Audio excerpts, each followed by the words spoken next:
पिछले हिस्से में रिया, आरव और विक्रम उस सच्चाई के दरवाजे तक पहुंच चुके थे जहां डर उनके हर कदम पर नजर रख रहा था। लेकिन असली रहस्य अभी भी बंद दरवाजे के पीछे छिपा था। चलिए जानते हैं वो कौन था जो दरवाजे के बाहर खड़ा था और क्यों ये कहानी अब और भी खतरनाक होने वाली है। विक्रम की बात सुनकर आरव और रिया दोनों कुछ सेकंड तक कुछ कह ही नहीं पाए। रोहित, तुम्हारा रूममेट? आरव ने हैरानी से पूछा। विक्रम ने डरते डरते सिर हिलाया। हाँ, वो पिछले 2 हफ्तों से बहुत अजीब तरह से बर्ताव कर रहा है। रात को देर से आता है, फोन पर किसी से फुसफुसाकर बातें करता है, और जब भी मैं उसके कमरे में अचानक जाता हूं वो तुरंत कुछ छुपा लेता है। रिया के शरीर में एक ठंडी लहर दौड़ गई। आरव ने गंभीर आवाज में पूछा, क्या तुम्हें लगता है कि वो आर्यन के साथ है? विक्रम ने धीरे से कहा, मुझे पक्का यकीन है। उसी समय एक और झटका। विक्रम कुछ कहने ही वाला था कि अचानक उसके फोन पर एक मैसेज आया। विक्रम का चेहरा एकदम सफेद पड़ गया। आरव ने फोन छीन कर देखा। स्क्रीन पर लिखा था, तू चुप रहता तो बच जाता विक्रम, अब तेरा नंबर अगला है। मैसेज के नीचे एक फोटो लगी थी, विक्रम का हॉस्टल रूम, जिसकी खिड़की आधी खुली थी और खिड़की पर रखा हुआ एक चाकू। विक्रम कांप गया। रिया डरकर पीछे हट गई। आरव ने जबरदस्त गुस्से से फोन पकड़ा हुआ था। इसका मतलब रोहित अभी तुम्हारे कमरे में है, उसने कहा। विक्रम रो पड़ा। हाँ, वो वही है। आरव का फैसला, हम अभी हॉस्टल चलेंगे। रिया डर गई। नहीं आरव, ये खतरा है, वो कुछ भी कर सकता है। आरव ने रिया की आंखों में देखकर कहा, डर हम जितना दिखाएंगे वो उतना बढ़ेगा। अब समय है उसे सामने से जवाब देने का। रिया ने उसका हाथ मजबूती से पकड़ लिया। मैं भी साथ चलूंगी। आरव ने मना किया, नहीं, तुम हॉस्टल में रहो, अगर कुछ उल्टा पुल्टा हुआ तो। रिया ने कड़क आवाज में कहा, आज तक मैं हर चीज से भागी हूं, अब नहीं भागूंगी। उसकी आवाज में एक अजीब ताकत थी। विक्रम भी बोला, मैं भी चलूंगा, रोहित का सच सामने लाकर रहूंगा। हॉस्टल रात 8:45 PM। तीनों हॉस्टल पहुंचे। कॉरिडोर में लाइट कम थी, हर कदम पर एक अजीब सा डर। विक्रम ने धीरे से अपने रूम का दरवाजा खोला। कमरा अंदर से बिल्कुल शांत था। बिस्तर पर बैग, टेबल पर कुछ कागज बिखरे हुए, और खिड़की पर वही चाकू रखा हुआ था जो फोटो में दिखा था। सब कुछ रोहित के होने का सबूत था, लेकिन कमरे में वो था नहीं। अचानक टेबल पर रखा एक मोबाइल वाइब्रेट होने लगा। स्क्रीन पर कॉल आ रहा था, आर्यन कॉलिंग। रिया के पूरे शरीर में बिजली सी दौड़ गई। विक्रम कांपते हुए बोला, ये रोहित का फोन है, आर्यन इसे कॉल कर रहा है। आरव ने तुरंत फोन उठा लिया। उधर से एक ठंडी हंसी सुनाई दी। तो आखिर तुम मेरे जाल में आ ही गए आरव। आरव ने दांत भींचते हुए कहा, जहां भी हो सामने आकर बात करो। आर्यन ने धीमी खतरनाक आवाज में कहा, सही समय आने दो, अभी खेल सिर्फ शुरू हुआ है। रिया को छोड़ दो, आरव चिल्लाया। लेकिन आर्यन हंस पड़ा, तुम रिया की फिक्र मत करो, अपनी करो, क्योंकि अगला वार तुम पर है। और कॉल कट गया। कमरे की खामोशी अब मौत की चुप्पी जैसी थी। रिया, विक्रम और आरव एक दूसरे की तरफ देख रहे थे, और तभी दरवाजे के बाहर किसी के तेज कदमों की आवाज आई। कदम जो रुक गए ठीक उनके दरवाजे के सामने। दरवाजे के बाहर कदमों की आवाज जैसे किसी ने जानबूझकर रोक दी हो। रिया ने अपनी सांस रोक ली। विक्रम धीरे धीरे पीछे हट गया। आरव ने एक हाथ में मोबाइल कसकर पकड़ा और दूसरे हाथ से दरवाजे का हैंडल छू लिया। कमरे में सन्नाटा इतना गहरा था कि किसी की धड़कन भी साफ सुनाई दे सकती थी। आरव ने फुसफुसाकर कहा, तैयार रहना जो भी सामने। विक्रम की आवाज कांपी, अगर वो रोहित हुआ तो? रिया की आंखें डरी भी थी और मजबूत भी। अब डरने का समय नहीं है। आरव ने एक झटके में दरवाजा खोल दिया। दरवाजे के बाहर जो खड़ा था, दरवाजा खुलते ही एक लंबा दुबला सा लड़का तेज सांसें लेता हुआ नजर आया। उसके हाथ में कुछ नहीं था, आंखें लाल, चेहरा जैसे रोते रोते सूज गया हो। रिया ने घबराकर पूछा, रोहित? लड़का तुरंत बोला, नहीं, मैं रोहित नहीं हूं, मैं समीर हूं, रोहित का दोस्त। आरव ने शक भरी नजर से देखा, इस वक्त यहां क्या कर रहे हो? समीर हांफते हुए बोला, मैं तुम्हें चेतावनी देने आया हूं, कुछ बहुत बड़ा होने वाला है। विक्रम ने डरते हुए पूछा, रोहित कहाँ है? समीर के होंठ थरथराए। उसने धीमी आवाज में कहा, रोहित, अब तुम्हारी सोच से भी ज्यादा मुसीबत में है। रिया का दिल जोर से धड़का। मतलब? साफ साफ बोलो। समीर ने चारों तरफ देखा जैसे कोई पीछा कर रहा हो। मैं रोहित का सबसे करीबी हूं। उसने मुझसे सब बताया था। उसने गहरी सांस ली। रोहित आर्यन के साथ नहीं है। उसे तो खुद धमकियां मिल रही थी। ये सब किसी तीसरे इंसान का खेल है। रिया और आरव दोनों एक साथ बोले, तीसरा इंसान? समीर ने सिर हिलाया। हाँ, वो इंसान जिसे रोहित सर कहकर बुलाता था। आर्यन और रोहित दोनों उसी के इशारों पर चल रहे थे। आरव ने कड़क आवाज में पूछा, कौन है वो? समीर बोलने ही वाला था कि अचानक उसके फोन पर एक नोटिफिकेशन आया। स्क्रीन चमकी। स्टॉप और योर नेक्स्ट। समीर का चेहरा फक पड़ गया। उसके हाथ कांपने लगे। फोन उसके हाथ से गिर पड़ा। कमरे में मौजूद हर किसी की रूह कांप गई। अचानक खिड़की की आवाज, खिड़की जोर से हिली, जैसे किसी ने बाहर से थपथपाया हो। रिया चीख पड़ी, कोई बाहर है। आरव दौड़कर खिड़की की ओर गया, पर जैसे ही उसने पर्दा हटाया, कोई नहीं, सिर्फ एक कागज का टुकड़ा खिड़की की सलाख में फंसा हुआ। उस पर लिखा था, रुक जाओ, वरना अगली बार खिड़की नहीं, तुम्हारी किस्मत टूटेगी। और नीचे एक नाम लिखा था, AS। तीनों ने एक दूसरे को ऐसे देखा मानो जमीन पैरों से खिसक गई हो। समीर की आवाज फटी, ये वही है, वही आदमी जो सबको कंट्रोल कर रहा है। रिया ने कांपते हुए पूछा, ये AS कौन है? आरव की आंखों में शक, डर और गुस्से का मिला जुला तूफान था। कमरे में गहरी खामोशी थी। सबकी नजरें कागज पर लिखे 2 अक्षरों पर जमी थी, AS। रिया धीरे से बोली, ये कौन हो सकता है? विक्रम डर कर बोला, मैंने ऐसा कोई नाम नहीं सुना कभी। समीर ने कमजोर आवाज में कहा, रोहित कहता था, ये इंसान कभी सामने नहीं आता, सिर्फ पीछे से खेल चलाता है। आरव ने कागज हाथ में लिया और एक एक अक्षर को पढ़ते हुए बोला, AS। कुछ पल तक उसकी आंखें जैसे रुक गईं। दिमाग में कुछ तेजी से घूमने लगा। रिया ने पूछा, क्या हुआ आरव? आरव ने धीरे से कहा, कॉलेज में ऐसे इनिशियल्स सिर्फ कई लोगों के हो सकते हैं, लेकिन उनमें एक नाम ऐसा है जो कुछ दिनों से बहुत अजीब बर्ताव कर रहा है। रिया चौकन्नी हुई। कौन? आरव ने कांपती आवाज में कहा, आदित्य सर। कमरा जैसे जम सा गया। रिया ने आंखें फैलाकर कहा, आदित्य सर? हमारे इंग्लिश लेक्चरर? पर वो ऐसा क्यों करेंगे? विक्रम डर कर बोला, लेकिन वो तो सबके फेवरेट हैं, हमेशा हंसते रहते हैं। समीर ने घबराकर कहा, मुझे ये नाम पता है। रोहित कई बार कहता था कि सर उसे कहीं भेजते हैं काम के लिए। वो सर को AS कहकर बुलाता था। अब सब कुछ धीरे धीरे जोड़ने लगा। रोहित इसी AS से निर्देश लेता था। कॉल और मैसेज में सिर्फ AS लिखा आता था। आर्यन भी उसी के इशारे पर आरव और रिया को निशाना बना रहा था। और आदित्य सर का नाम AS यानी आदित्य शर्मा। रिया के गले से आवाज ही नहीं निकली। अचानक हॉस्टल का फायर अलार्म बजा। तेज चीखती आवाज। पूरे हॉस्टल में भगदड़। आरव चिल्लाया, सब बाहर चलो। समीर, विक्रम और रिया पीछे पीछे भागे। कॉरिडोर में लोग भाग रहे थे। कुछ चिल्ला रहे थे कि नीचे की तरफ धुआं है, लेकिन जब चारों नीचे पहुंचे तो घुटनों से नीचे खून जमा देने वाला दृश्य था। ग्राउंड पर एक लड़का बेहोश पड़ा था, रोहित। उसके कपड़े फटे हुए, चेहरा घायल। रिया ने चौंक कर कहा, ये तो रोहित है। विक्रम दौड़कर उसके पास बैठ गया। रोहित, आंखें खोल भाई। रोहित ने मुश्किल से आंखें खोली। उसकी सांसें टूटी फूटी थीं। उसने कांपते हाथ से आरव की तरफ इशारा किया। आरव, भागो, AS यही है। आरव ने झुककर पूछा, AS कौन है? बोलो रोहित। रोहित ने बहुत मुश्किल से फुसफुसाया, आदित्य सर। और रोहित बेहोश हो गया। रिया का दिल ऐसे धड़का जैसे शरीर से बाहर निकल आएगा।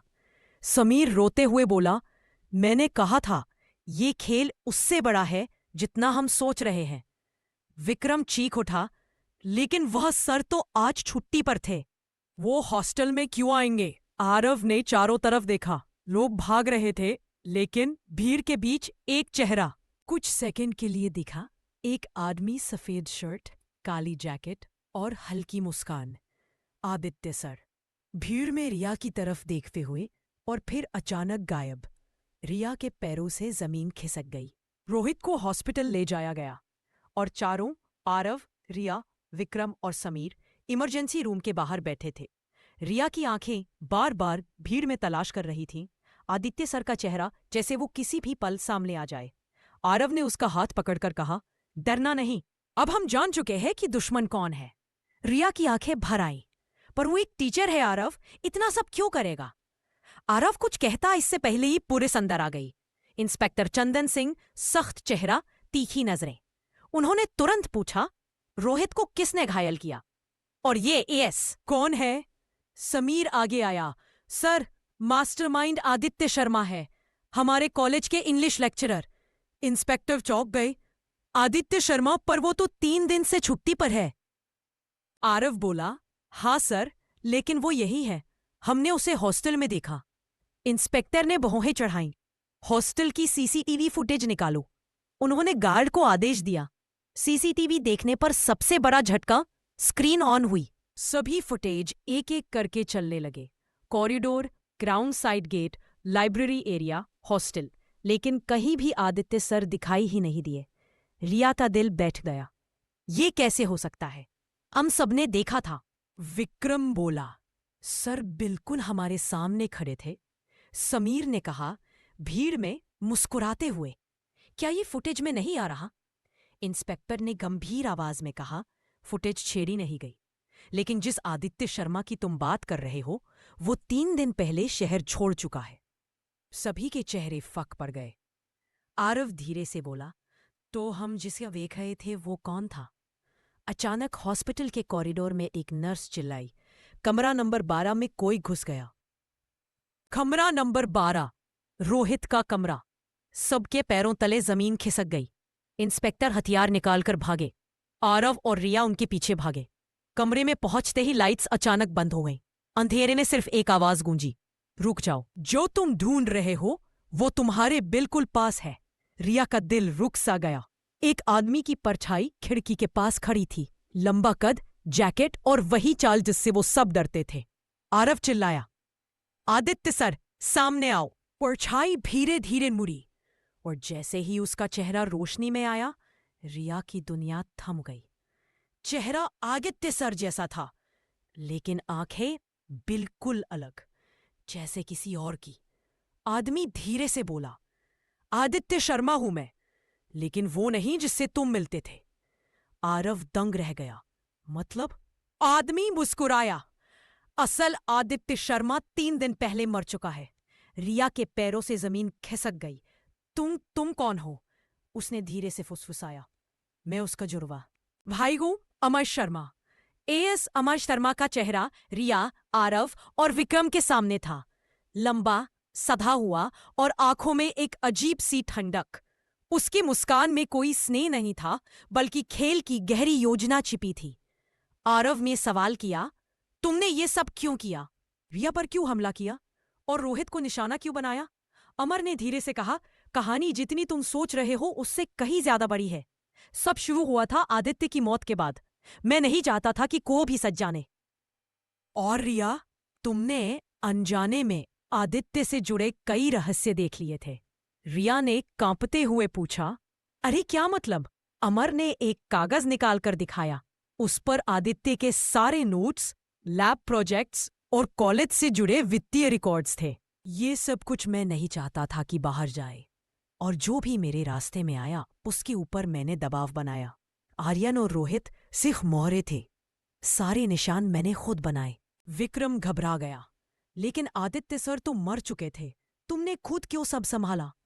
अमर ने मुस्कुराते हुए कहा, क्योंकि मैं उसका जुड़वा भाई हूं। मैं जानता था कि लोग आदित्य को देखकर मुझे पहचानेंगे, इसीलिए मैंने खुद को छुपाया और सबको भ्रमित किया। और अब जो सच सामने आएगा वो तुम्हारे लिए एक झटका होगा। जैसे ही अमर ने आखिरी लाइन बोली, पुलिस इमरजेंसी रूम में घुसी। इंस्पेक्टर चंदन सिंह ने तुरंत हथियार तैयार किए। अमर ने ठंडी आवाज में कहा, तुम मुझे पकड़ने आए, लेकिन याद रखो मैं हमेशा अगले कदम के बारे में सोचता हूं। आरव ने हिम्मत दिखाते हुए कहा, तुम चाहे जितना खेल खेलो, सच बाहर आएगा और रिया को तुम्हारे डर से नहीं रोका जा सकता। रिया ने भी कदम आगे बढ़ाया और अब मैं डरने वाली नहीं हूं। जो कुछ भी हुआ मैं उसका सामना करूंगी। अमर शर्मा की आंखों में एक झलक थी, चौंक और प्रशंसा दोनों। अच्छा, तो तुम दोनों सच में मेरे खेल के लिए तैयार हो। अचानक हॉस्पिटल की लाइट्स ब्लिंक करने लगी, लोग इधर उधर देखने लगे। अमर मुस्कुराया और धीरे से कहा, तैयार रहो, असली खेल अभी शुरू होने वाला है। और इस बार जीतने वाला सिर्फ वही होगा जो सबसे चालाक है। रूम में खामोशी छा गई, सभी की धड़कनें तेज हो गई। आरव ने समीर को देखते हुए कहा, अब यह लड़ाई सिर्फ बचाव की नहीं, हमारी समझ और चाल की भी होगी, और हमें हर कदम सोच समझ कर रखना होगा। रिया ने गहरी सांस ली, अब मैं पीछे नहीं हटूंगी, जो भी आएगा सामना करेंगे। हॉस्पिटल का कमरा अचानक और भी खौफनाक लग रहा था। लाइट्स बार बार झपक रही थीं और हर आवाज जैसे कदमों की तरह गूंज रही थी। अमर शर्मा खड़े होकर मुस्कुरा रहे थे। उनकी मुस्कान में अब केवल खेल और चुनौती थी, न कोई डर, न कोई पछतावा। आरव ने धीरे से कहा, हमारे पास समय नहीं है, हमें मिलकर योजना बनानी होगी। रिया ने सिर हिलाया, हाँ, और इस बार मैं पीछे नहीं हटूंगी। हमेशा से डर कर भागना हमारी आदत रही है, लेकिन अब हमारा पल है। समीर और विक्रम भी तैयार हो गए, लेकिन सब जानते थे अमर सिर्फ शारीरिक रूप से मौजूद नहीं है, उसकी चाल, उसकी मानसिक योजना हर कदम पर उनके सामने थी। अमर का पहला खेल। अमर ने अचानक कमरे के पीछे की दरवाजे की तरफ इशारा किया। तुम लोग सोच रहे हो कि तुम सुरक्षित हो, लेकिन मैं हर रास्ता पहले से देख चुका हूं, और अब पहला सच सामने आएगा। विक्रम ने डरते हुए पूछा, पहला सच? अमर मुस्कुराया, सच यह है कि रोहित, जिसे तुम मासूम समझते हो, वो मेरे खेल का हिस्सा नहीं था। वो मेरी योजना पहला मोहरा था। लेकिन अगर तुम उसे बचाना चाहते हो तो तुरंत निर्णय लेना होगा।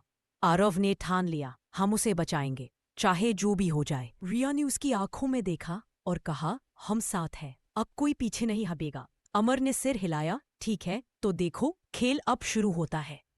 हॉस्पिटल के बाहर एक सस्पेंस सबने देखा कि हॉस्पिटल के बाहर एक अज्ञात गाड़ी खड़ी थी। खिड़की थोड़ी खुली थी और भीतर किसी की परछाई तेजी से चल रही थी। समीर ने कहा, ये कोई नया खिलाड़ी है या फिर अमर का दूसरा मोहरा? रिया ने कदम आगे बढ़ाया, अब हमें खुद पर भरोसा रखना होगा, दूसरा कोई भी हो हम डरेंगे नहीं। आरव ने गहरी सांस ली, हर चाल का सामना करना होगा और इस बार हमें जीतना ही होगा। हॉस्पिटल की खामोशी अब डर और उत्सुकता से भर चुकी थी। आरव, रिया, समीर और विक्रम सब अपने अपने विचारों में डूबे थे। अमर शर्मा धीरे धीरे कमरे के बीच में खड़ा था। उसकी आंखों में अब कोई ह्यूमैनिटी नहीं थी, सिर्फ खेल और जीतने की ललक। अब खेल का असली हिस्सा शुरू होता है। अमर ने ठंडी आवाज में कहा, सच सोच रहे हो कि रोहित को बचाना आसान होगा, लेकिन हर कदम पर मैंने जाल बिछाया है। अमर का सबसे बड़ा प्लान। अमर ने चारों के सामने एक लैपटॉप रखा। स्क्रीन पर एक लाइव कैमरा फीड दिखा। रोहित हॉस्पिटल की पार्किंग में फंसा हुआ था। अमर ने मुस्कुराते हुए कहा, रोहित को बचाने के लिए तुम्हें 3 पजल्स हल करने होंगे। हर गलती पर समय घटेगा, और अगर तुम फेल हो गए तो रोहित के साथ हॉस्पिटल का पूरा एरिया लॉक कर दूंगा। रिया ने घबराकर पूछा, 3 पजल्स? ये कैसे संभव है? आरव ने हिम्मत दिखाते हुए कहा, हम इसे कर सकते हैं, हमारे पास सोचने की ताकत है, और इस बार डर हमें रोक नहीं सकता। आरव ने तुरंत योजना बनाई। रिया रोहित की लोकेशन को ट्रैक करेगी और पजल्स हल करेगी। आरव अमर के हर मूव और ट्रिक को नोट करेगा। समीर तकनीकी सपोर्ट देगा, कैमरा और लॉक सिस्टम हैंडल करेगा। विक्रम हॉस्पिटल में सुरक्षा गार्ड्स और रास्तों पर नजर रखेगा। रिया ने गहरी सांस ली और कहा, हम हर कदम सोच समझकर उठाएंगे। अमर चाहे जितना चालाक हो, हम भी पीछे नहीं हटेंगे। अमर मुस्कुराया, वाह, साहस दिखाते हो, लेकिन ये केवल शुरुआत है। पहला पजल शुरू होता है। पहला पजल स्क्रीन पर एक कोड दिखा, 4:15 PM तक रोहित को ढूंढो, नहीं तो लॉक शुरू। समीर ने तुरंत लैपटॉप हैंडल किया। हमें इसे जल्दी हल करना होगा। हर सेकंड कीमती है। आरव और रिया ने मिलकर पजल पढ़ा। ये किसी प्रकार का मैथ और लॉजिक का कोड था, और अगर गलती होती तो लॉकिंग सिस्टम एक्टिव हो जाता। रिया ने धीरे से कहा, आरव, हमें एक टीम के रूप में काम करना होगा। गलती की गुंजाइश नहीं है। आरव ने सिर हिलाया। ठीक है, अब खेल हमारी चाल और दिमाग पर है। हॉस्पिटल का कमरा अब पूरी तरह सन्नाटा और तनाव से भरा हुआ था। आरव, प्रिया, समीर और विक्रम 3 पजल्स हल करने के लिए तैयार थे। अमर शर्मा धीरे धीरे कमरे के बीच में खड़ा था।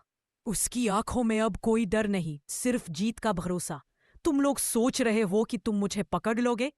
अमर ने ठंडी आवाज में कहा। इस बार खेल मेरी शर्तों पर है। 3 पजल्स और तेज समय। स्क्रीन पर पहला पजल एक लॉजिक कोड था।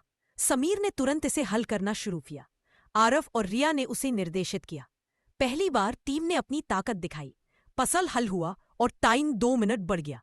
दूसरा पजल एक डिजिटल लॉक और पैटर्न था। रिया ने ध्यान से कोड पढ़ा और सही क्रम में डाल दिया। लॉक खुला और स्क्रीन पर रोहित की तस्वीर दिखी। वह सुरक्षित था, लेकिन अमर की छाया अभी भी उसे घेरे हुई थी। तीसरा और आखिरी पजल सबसे खतरनाक। एक लाइव फीड पर हॉस्पिटल के बाहर अमर खुद रोहित के पास जा रहा था। आरव ने जल्दी से कहा, हमें अभी बाहर जाना होगा। समीर, सीसीटीवी हमें रास्ता दिखाए। रिया, रोहित की लोकेशन पर फोकस रखो। तीनों दौड़े और हॉस्पिटल के बाहर पहुंचे। अमर रोहित के पास खड़ा था। रोहित डर के मारे कांप रहा था। आरव ने तेज आवाज में कहा, अमर, अब खेल खत्म करो। रोहित को छोड़ दो। अमर मुस्कुराया। इतना आसान नहीं, लेकिन तुमने मुझे यहां तक पहुंचाया, ये तुम्हारी बुद्धि और साहस दिखाता है। रिया ने कदम बढ़ाया।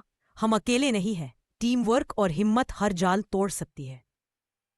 और अचानक समीर ने पीछे से हॉस्पिटल सिक्योरिटी को कॉल किया। कुछ सेकंड में पुलिस आ गई। अमर ने कोशिश की भागने की, लेकिन सिक्योरिटी ने उसे रोक लिया। पुलिस इंस्पेक्टर चंदन सिंह ने कहा, अब तुम सुरक्षित हो। अमर शर्मा और उसके मोहरे अब गिरफ्तार है। रोहित ने रोते हुए कहा, धन्यवाद। मैंने सोचा था कि मैं अकेला हूं, लेकिन तुम लोगों ने मुझे बचाया। आरव ने मुस्कुराते हुए कहा, हमने हमेशा कहा था, साथ में हर मुश्किल आसान हो जाती है। रिया ने रोहित को देखा और कहा, और डर से भागने का वक्त अब खत्म हो गया। सच का सामना करना ही जीत है। मास्टरमाइंड अमर शर्मा पकड़ा गया। रोहित सुरक्षित हुआ। आरव और रिया ने न केवल साहस दिखाया, बल्कि टीम वर्क और बुद्धिमत्ता के जरिए जीत हासिल की। रिया ने आखिरी बार कहा, कभी कभी सबसे बड़ा डर हमें सबसे मजबूत बना देता है, और सच का सामना करना सबसे बड़ी जीत होती है। आरव ने मुस्कुराते हुए कहा, अब हम जानते हैं, चालाकी, साहस और एक दूसरे पर भरोसा हर खेल जीत सकता है। सभी ने एक दूसरे की ओर देखा और राहत की सांस ली। सचमुच कहानी का सबसे बड़ा खेल हुआ। The end।